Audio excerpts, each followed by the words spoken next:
know who has access to what? This is the Identity at the Center podcast. If you're looking for identity and access management talk, you've come to the right place. And now, on to the show. Welcome to another episode of the Identity at the Center podcast. I'm Jeff, and that's Jim. Jim McDonald. How are you? In the house. In the house. The official Jim McDonald. Jimmy Mac IAM. That's you. That's you on Twitter, right? That's my Twitter handle, Jimmy Mac IAM. And, I don't publicize it much because I'm not very active. And half of what I post is about identity and access management. Half of what I post are things about the Yankees, New York Yankees. And I'm a fan of them. So if you're a Boston Red Sox fan, we can just agree to disagree. It's surprising that you would be posting anything about baseball on Twitter. That's totally it out of character for you. Must be shocking. Must be a shock to you, Jeff. So it's the holiday season, and that means only one thing. Gartner's annual IAM summit in Las Vegas is around the corner. So we're going to be making another trip to Las Vegas. I know some people don't care for Las Vegas, but I like it. I feel like the hotels are designed for entertaining and conferences, so the amenities are usually really on point. What are you thinking about that? I'm a huge Vegas fan. I go there for vacations, and I think it's great for conferences. I think if you've never been or you go infrequently, it can be overwhelming finding your way around, and everything's so busy. Even actually within the conference hall. So Gartner is at Caesars, correct? Yes, it is. It's a big place. It's easy to get discombobulated. So if you can get a chance to get a map of the hotel and the conference center is kind of in the back of the resort. But even once you're back there, it's pretty spread out. So my recommendation is to get a map if you've never been there before, or you're just kind of person that uses your GPS to get everywhere. It's not going to help you once you're in Caesars. Yeah, I feel like all the hotels out in Vegas are just designed to trap you inside of them, obviously, and you totally will lose sense of direction because it's not like there's windows or anything like that. So, my suggestion is get in early and make a dry run out to the conference area and kind of figure things out. That's definitely a good idea. If you can get out there and register early, and just like use a dry run, that's the way to go. Yeah. And they usually have pretty good, people who are standing around helping people get to the right spot. And the first time I went to Gartner was several years ago, and it's been the same spot. So I kind of feel like I know the place now really well, having been there for, 5, 6, 7 times now at this point. But it's a good spot, I think. Great food, great entertainment. If you can manage your vices around other things, I think it works out pretty well. Well, that's it. It's definitely any vice can be taken advantage of there or indulged in. So, try to put on your good boy or good girl cap. It's world-class people watching, that's for sure. Definitely. There's nowhere better that I've been for people watching. And there are, in terms of like the economic statuses, you've got people who are on their last nickel, and then you have people who, have endless means. So it's pretty interesting. It's a pretty good spread. So, Jeff, speaking of endless means, I know of somebody who got a new MacBook for an early Christmas present given to themselves. So you get the new MacBook Pro 16-inch, and we need an early review. Okay, so early review, the keyboard has finally been fixed. It is no longer that butterfly, which I didn't have too many problems with it, but at least from a typing perspective. But I did have to have it replaced several times on older models because of, for whatever reason, keys would stop working. I remember we made one trip out to New York for a client, and my B key, B as in boy, stopped working.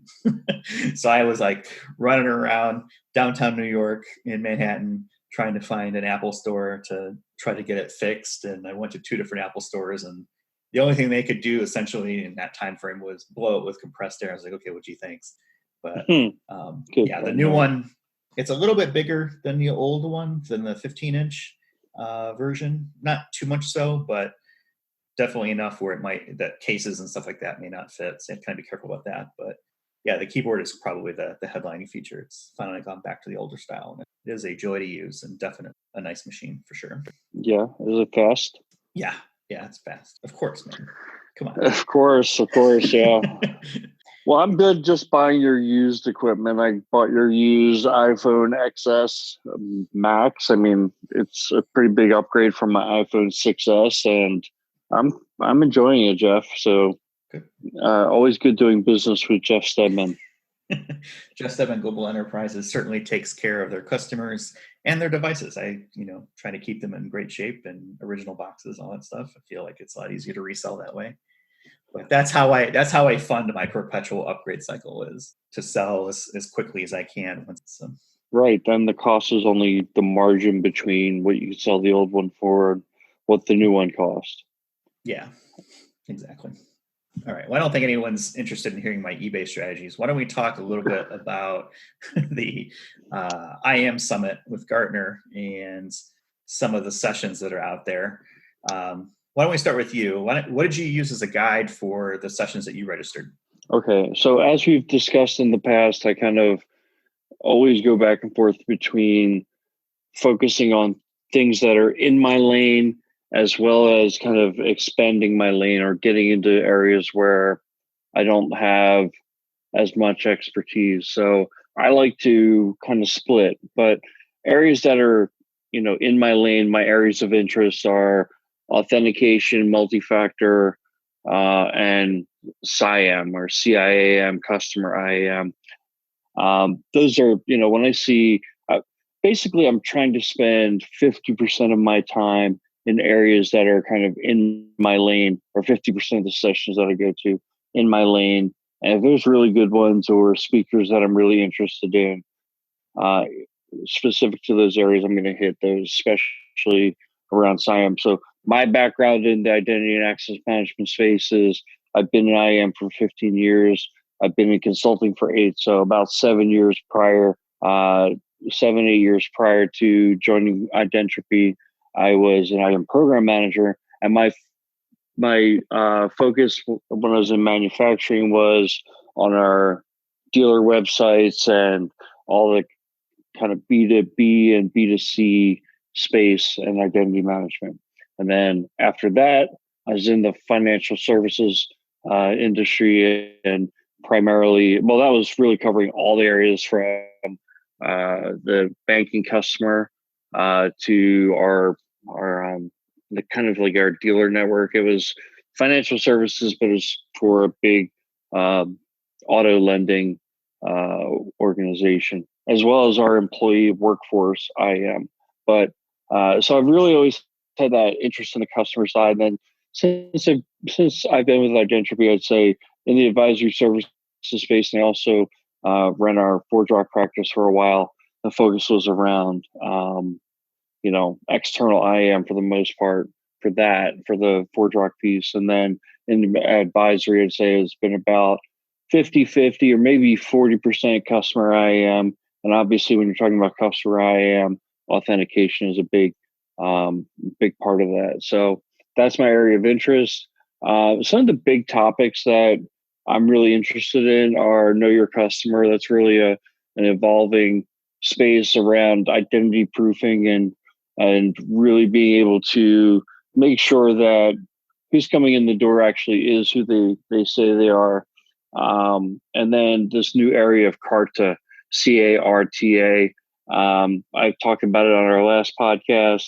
And really that's around adaptive authentication and the idea that you're replacing one-time security gates, the front door, log in one time, and you're in the application, with context-aware, adaptive, and programmable security platforms. So the idea would be that, even within session after you've been authenticated, there may be a change in your behavior or new areas that you want to access, and you require either a re-authentication or a step-up authentication. So that's a big area that Gartner is really spending a lot of focus on. And they have a lot of vendors who have emerging solutions in that space. And I really want to spend some time getting aware of that. So, what do you think of those areas, or do you have some big topics that really are interesting you? Yeah, it's funny when you're talking about your background on the customer side. I feel like this is why we make such a good team, because my experience is more on the B2E side. So enterprise type IAM, having run and been part of big programs and so forth on the retail and the manufacturing side. And I'm actually coming up on my 4-year anniversary with Identropy in the consulting space on Friday. So certainly learned a lot over that time. But I think from an interest standpoint, I tend to focus more on the executive level type of information, trying to learn new ways to sell IAM programs to the executive folks. So what are the benefits for it? How do we get things moving forward on that? Because I feel like that's an area that, while I have experience in, I think there's always new ways to get that out there and try to help push things forward. I know that one of the big risks that come out of our engagements as we come out of advisory is, what happens when we walk out the door, right? Does the customer continue on and keep going with the great plan we've built out, or does it die in the vine? So a lot of that comes back to, how do you make sure that the decisions are being made to invest in IAM, whatever it may be, forward. So I tend to look for those types of topics, and then kind of like yourself, it's 50-50. It's kind of whatever looks interesting based on the different sessions. But I know I'm looking at a few different ones around CIM, trying to fill in some gaps in knowledge or areas that I don't feel quite as comfortable in, and become more well-rounded in the space. So I follow up, I think I would say like a similar strategy when it looks for those different topics. Yeah, sometimes you want to spend an area even there's a session called IAM 101. It's kind of the basics, and obviously somebody who's been in IAM for 15 years, you're thinking that's not a session for me. But we find ourselves having to explain IAM at a kind of a fundamental blocking and tackling, rules of the game type level all the time. So going into a session like that can help remind you, okay, yeah, this is a way that you can kind of boil it down. I find those sessions refreshing sometimes, even though, yeah, you're not going to learn anything new about IAM, but you may find a new way to explain it to somebody who doesn't know anything about IAM. And I would imagine a lot of our listeners are in the position where they have to explain IAM to people all the time. And so I find those sessions interesting or helpful. Yeah, I would agree. I think it's something that if you're in the IAM space, right, you kind of become ingrained into it, and you kind of start talking, and then all of a sudden a whole bunch of acronyms come out of your mouth. And I think we take for granted sometimes, like, oh yeah, well, we're part of the IAM. Some people may not even know what IAM stands for. So, when you start about IAM, MFA, IGA, SSO, CARTA, right, things like that, people they don't know what that means. So Right. Having those sessions to learn new ways to kind of introduce those topics to folks maybe who aren't as familiar, I think is always a good thing. I think it's also interesting just to hear from some of the people who are attending, right? What are they looking for? What is the information that's out there? So not only is it how the presenter is talking about how to explain it, but what are the questions that the audience may ask, and getting their perspective on it too. So another thing I'm really interested in are the keynote sessions. So any conference I go to, and what I found is the larger the conference, the more likely the keynotes are to be topics other than the specific focus of the conference. So if you go to a conference with 10, 20,000 people, you might find keynotes on something that is totally things that, you don't think about on a day-to-day basis. But I think Gartner is doing a really good job in terms of making their keynotes kind of, helping to build that 360-degree person. So some of the keynote topics were on culture. Another was be a better communicator, building world-class teams, and then one called automating ourselves, which I'm really interested to see what that is. I don't really even know where that's going to go, but something like culture. I mean, that's huge. Identropy is really focused on building a culture within the company, and I think a lot of our customers don't see it, and we're a small company, so it gives us a lot of ability to build a culture.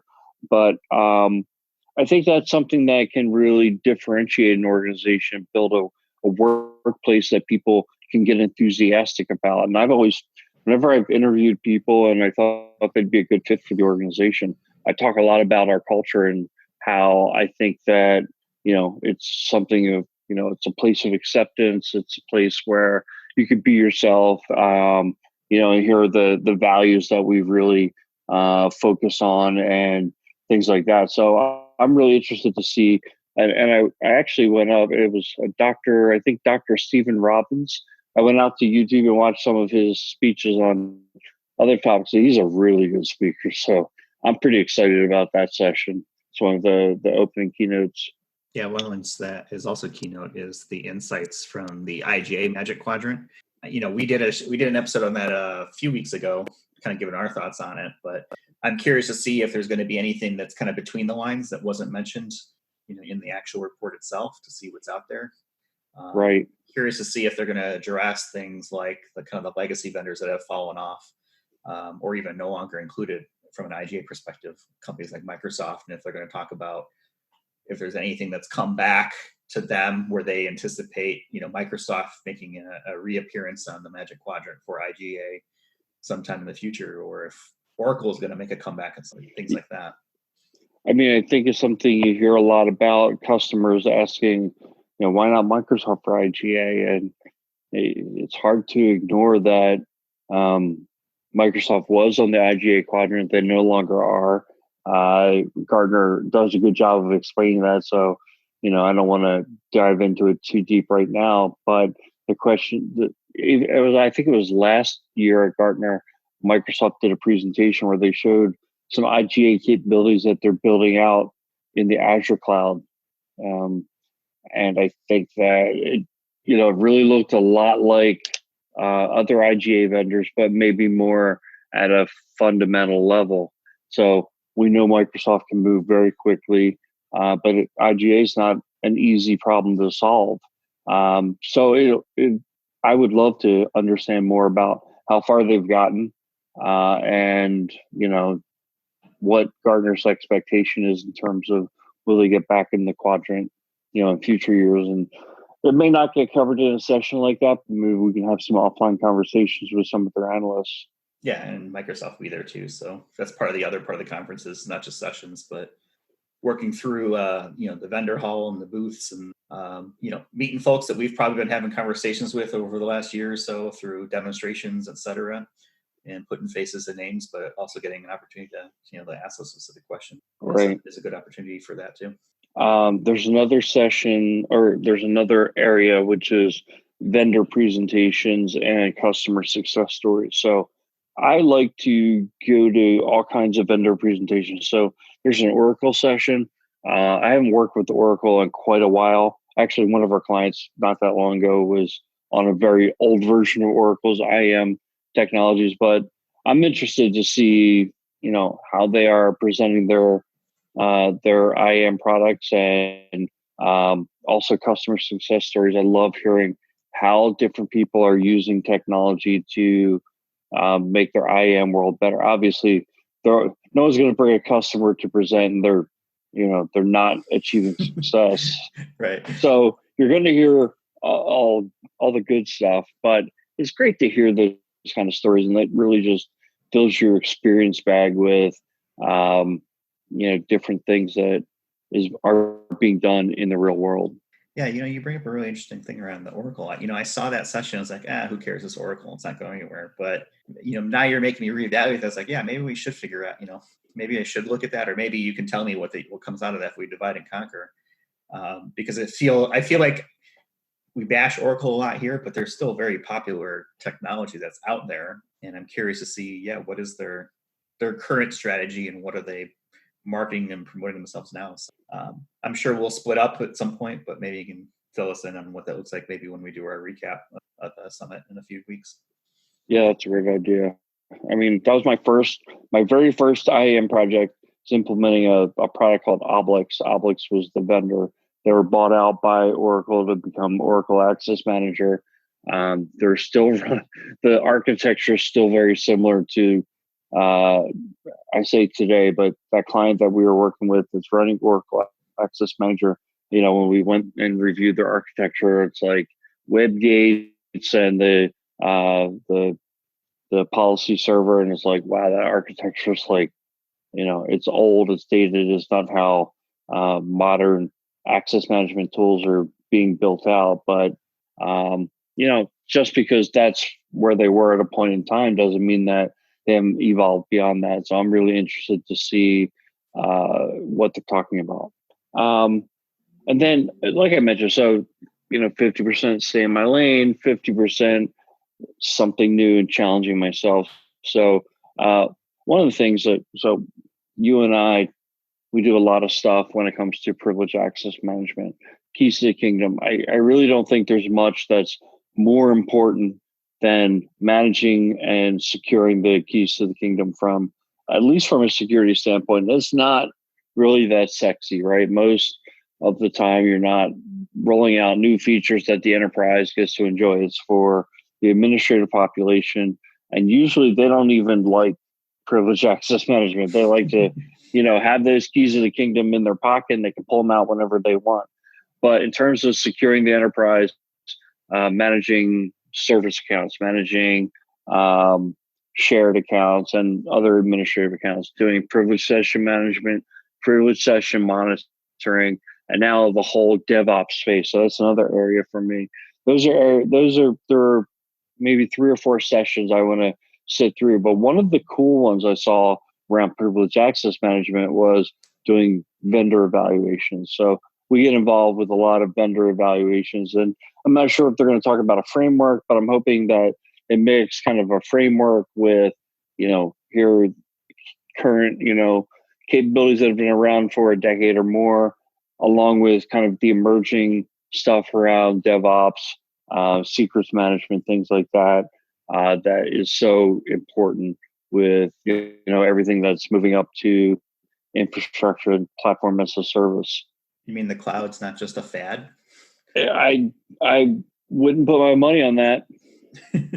I wouldn't put my money on that. And then, the last area is, I think I've only found like really one session I'm going to be able to hit on this, but decentralized identity and blockchain, because I think this is, it's the emerging tensions. This could be a fad, blockchain and the idea that organizations can kind of set themselves up as an identity provider, but more of a credential provider that other organizations can rely on to verify things. Like we've talked about, like it's almost like a driver's license digitally that you can put in a wallet and use and present as you go from application to application.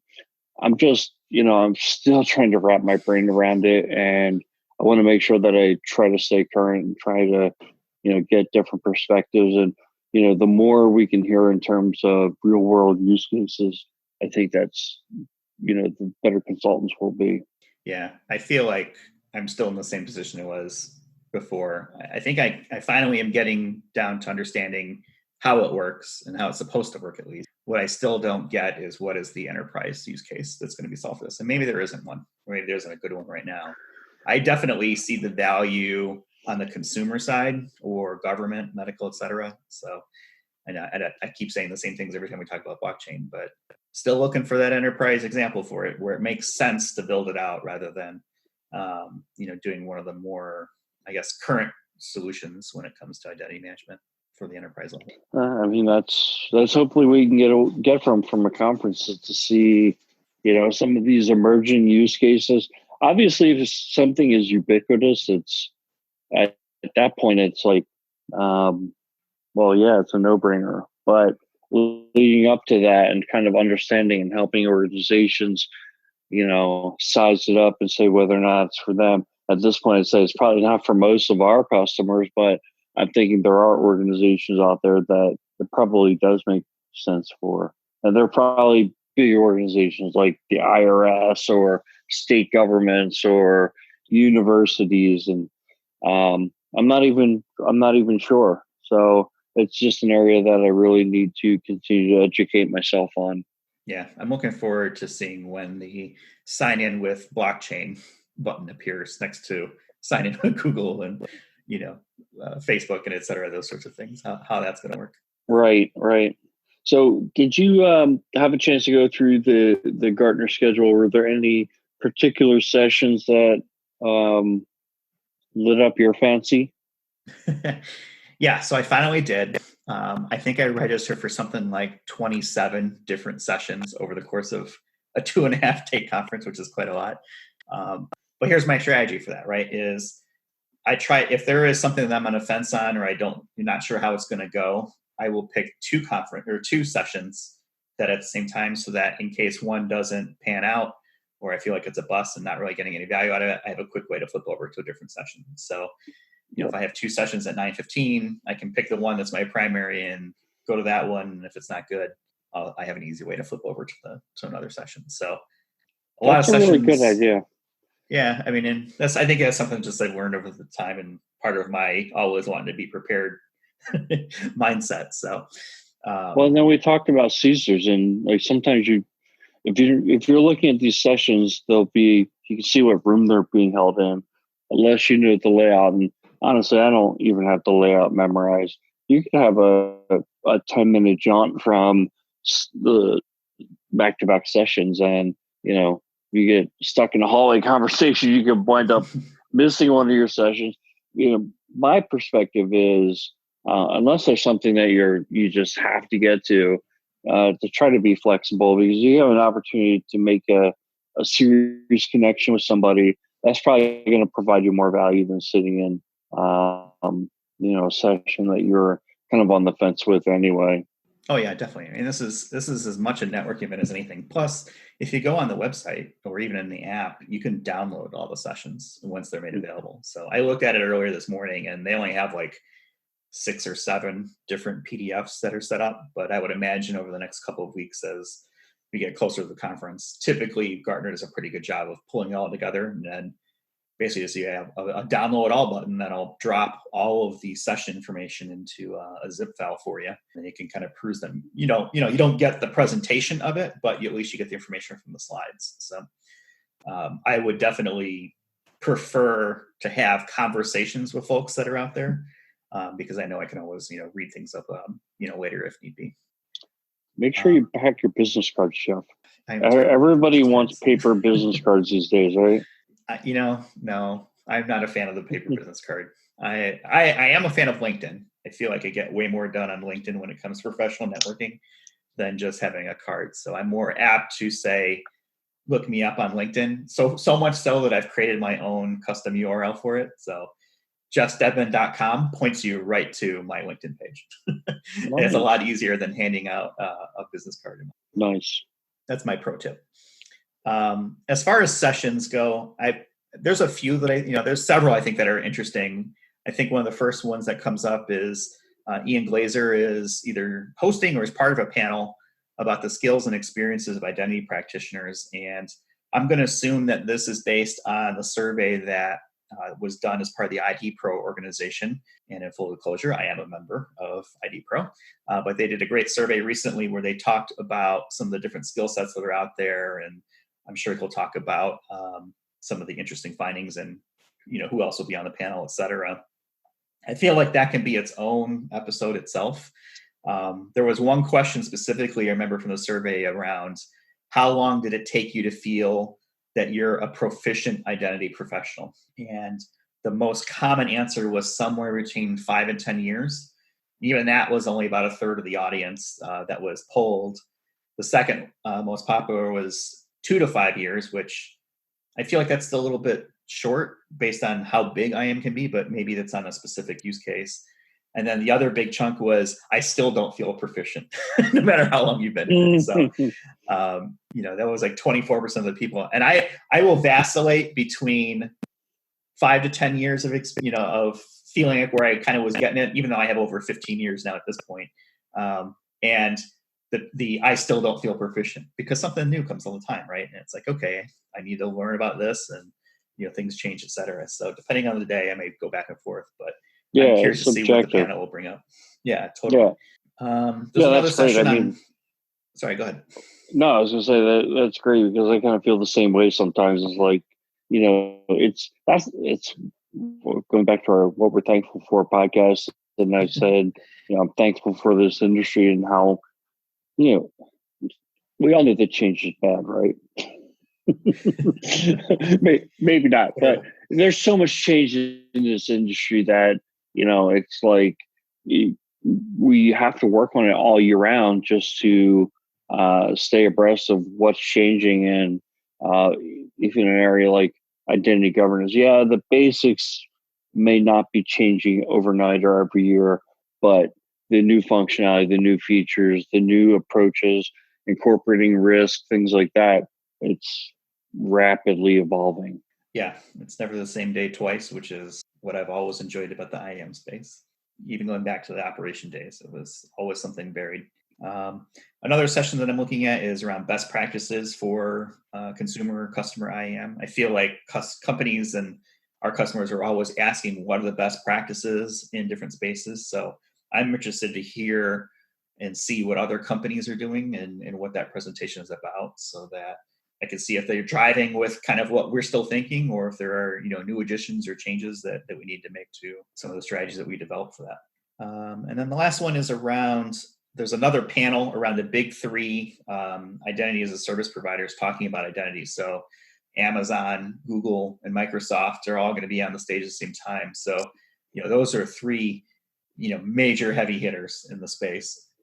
They drive a lot of what's being done from an identity perspective, especially on the consumer side of things, because of the sheer volume that they're doing.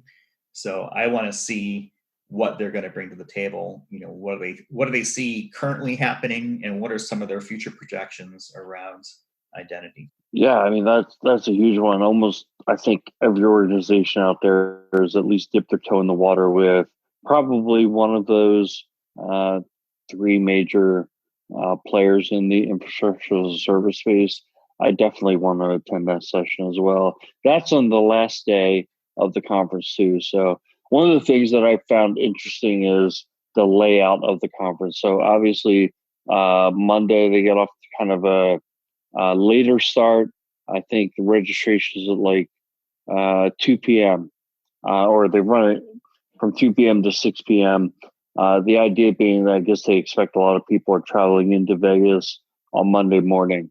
But Tuesday is, you get started at 8:30 a.m. I think sessions run until like 8 p.m. that night. So me personally, I'm not planning on doing sessions Tuesday night, even though there are a few there that look kind of interesting. I may add a few to my agenda to have a go depending on how I feel. But a lot of times what's going on, I think everybody who ends up going to the conference, you get out there, you start networking with people. You're probably already getting emails that invite you to some of the host suites or after hour suites. And I recommend getting out there. I think networking is a huge part of this. And, the conversation you're going to have with people in all different roles and all different companies is what this thing is really all about. Because like you said, I mean, everything's going to be available to you after the conference. So you can watch session recordings for sessions that you missed. But I think getting out there and meeting folks is going to be a big key to, the value you get out of this conference. Me personally, a lot of what I mentioned a lot of the conferences that I'm hitting. So I'm going to a lot of the different vendor led sessions. So I'm going to one by Okta, one by Ping, one by ForgeRock, one by Auth0. One, I think there was an IBM one that I'm hitting. So there's a Omada session, there's a SailPoint session. So I'm doing a lot of the vendor-led ones. And what you'll find in the vendor-led ones is usually they're not just, going through, here's all the things our products do. It's either a customer success story, or they're taking a topic and kind of, maybe the topic would be something like Carta, or it would be OpenID Connect, and they'll, they'll teach on that topic. So you have a chance to learn something that is at a level above specific vendors, but then they'll tell you how it works in their product, or how you can use their product to enable something like OpenID Connect, or they'll have a customer success story. So I think the one that I was going to hit by Omada was a customer success story from Swarovski. So it's like, hey, that's a brand I'm aware of. And it's something where I'd like to hear what they have to say and how they've used identity and access management to be a better company. Yeah, those are all good points. I think there needs to be a balance. I mean, you could literally spend 12, 14 hours at sessions and just going through the conference. But from a consulting standpoint, I feel like you need to leave time to have conversations with vendors and, attend these after hours events, et cetera, as much as possible, but also get work done too. So, and I'm sure other folks and attendees have the same issues, right? They're out there for most likely an entire week, either flying out Monday or early Tuesday and then flying out either Thursday night or Friday. And that's a big chunk of time to be gone from the office, and things start to pile up. So I feel like last time at the last conference we were at in Seattle, I didn't do as great a job just because of a lot of things that were going on from a work perspective, trying to keep up with everything. So I'm trying to have a little bit more balance on this one if I can. The other thing too is we're going to be at the Savient conference on Monday, which I think is so smart of them, right? Most people are going to fly in on Monday, so why not just fly in on Sunday and attend the Savient conference and then stay for the Gartner conference? So I think that's just a super smart way to do it. I agree. Yeah, I think that more organizations ought to do that as well. Pile on. Yeah, it becomes tough though because there's only a handful of identity management conferences. So I think the smart ones would, if they're not big enough to have their own kind of event that draws a lot of people, to try and glom on to some of these other conferences like Identiverse and IAM. And, RSA is always huge, but RSA is also expensive to attend. So maybe trying to find a partner conference makes a lot of sense. Right. Agreed. So that's all I have. I'm really, really, really excited about the conference. I'm excited about going to Vegas again. And, one of the great things for me for going to Vegas is eating. And, I think one thing is I think Gartner does a really good job in terms of, having good food, having good refreshments. But I mean, beyond that, at night, there's so many great restaurants. Some of for anybody who's listening, who's staying at Caesars or obviously the conferences at Caesars, there's a buffet there. I think it's called the Bacchanal. And if you can get in there, and that to me is the best buffet in all of Vegas. I've gone a few times now, and it's like, if you like seafood, especially, it is the premier buffet that I found. Yeah, I'm going to second that. I think it's pretty amazing. I mean, even if you don't eat a lot, there's just so many choices. You can have fried rice and fried chicken and sushi. I mean, it's just like, get whatever you want. Everyone's happy with it. But yeah, I'm looking forward to that. I think that's another point too, is, if you like to eat, a lot of these, vendor events are typically at pretty good spots. So you can get yourself a nice meal. When I was an Identity customer, I attended an Identity dinner, and boy, that was good. So certainly take advantage of that too. Another thing I'd say is that if you miss the room block at Caesars, well, there's obviously a lot of hotels or resorts to stay at. We stay over at the Cosmopolitan. So if you're a Marriott Rewards member, you earn points. The thing is, the Cosmo gets very expensive if you're booking last minute. But one thing I saw, I got an email recently where they're running a special, like buy one night, get one free. I was like, wow, that's a good way to do it. Obviously, there are less expensive resorts than the Cosmo, but I think the Cosmo is just, I really enjoy staying there. It's a really cool hotel. Yeah, I'm a fan of the Cosmo. I think that's probably my favorite spot on the Strip. One thing that's always a challenge, though, is how much time do you actually spend in your room, though, when you're in Vegas? So it's kind of like that balance that you have to strike. Right, exactly. All right. Well, I think we're probably in pretty good shape for this week. We'll see you hopefully at the conference. And then if you have any questions, feel free to email us at questions@identitycenter. Continue to thank you all for listening and sharing the show with other folks. And we'll be talking with you in the next one. You've been listening to the Identity at the Center podcast. To access all episodes, visit identityatthecenter.com.